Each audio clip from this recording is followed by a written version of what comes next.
आप सबकी ज़िंदगी में कुछ कठिनाइयाँ आएंगी, ठोकरें लगेंगे, लेकिन ठोकर खा के संभलना भी ज़रूरी है। ठोकरें खाकर भी ना संभला तो ये मुसाफिर का नसीब, राह के पत्थर तो अपना फ़र्ज अदा कर चुके हैं। और कभी भी मुश्किलों से घबराइएगा नहीं।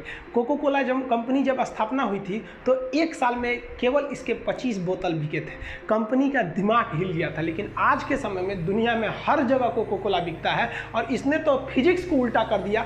लोग कहते हैं ठंडा मतलब तो कोको कोला। भाई साहब, ठंडा मतलब वो होता है जिसका टेम्परेचर कम हो, लेकिन इतना भी कहा कि इसके आगे लोग भूल गए कि ठंडा मतलब कोको कोला नहीं होता है। ठंडा मतलब वह चीज़ जिसका टेम्परेचर कम है। इसलिए परेशानियों से कभी मत घबराइएगा। आगे बढ़ने के लिए तकलीफ का होना ज़रूरी है, क्योंकि छांव आते ही इंसान के कदम रुक जाते हैं और धूप में कभी कदम नहीं रुकते हैं। ज़रूरी नहीं कि हर चीज़ आपको किताबें और यूनिवर्सिटी में ही पढ़ाया जाएगा। बहुत सी चीज़ें हैं जो आपकी खाली पेट और खाली जेब सिखाएगी, जो आपको कोई टीचर नहीं सिखाएगा। कहते हैं जरा सी छेद क्या हो गई मेरे जेब में, सिक्कों से ज़्यादा तो मेरे रिश्तेदार गिर गए। लाइफ में सबका स्ट्रगल होता है। हम लोग के भी लाइफ में बहुत तकलीफें आई थी। ज़िंदगी में इतने तकलीफ देखे कि अब अगर तकलीफ नहीं होता है तो तकलीफ होता है। ज़िंदगी ने उस मुकाम पर लाकर छोड़ा है जहाँ पसंद तो बहुत कुछ है, लेकिन चाहिए कुछ भी नहीं।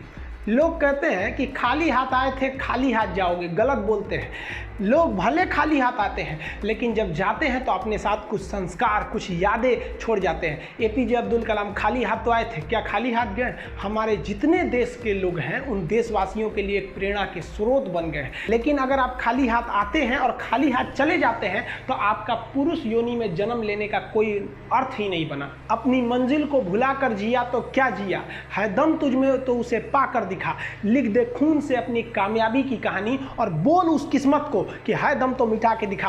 इसलिए कभी किस्मत को मत कोसिएगा, अपने हौसले से अपनी कहानी लिखिएगा। पसीने की स्याही से जो लिखते हैं अपने हौसले के इरादे, उनके मुकद्दर के पन्ने कभी कोरे नहीं होते। देखिए, शिक्षक और सड़क ऐसी चीज है जो खुद तो अपने जगह पे रहती है और दूसरों को मंजिल तक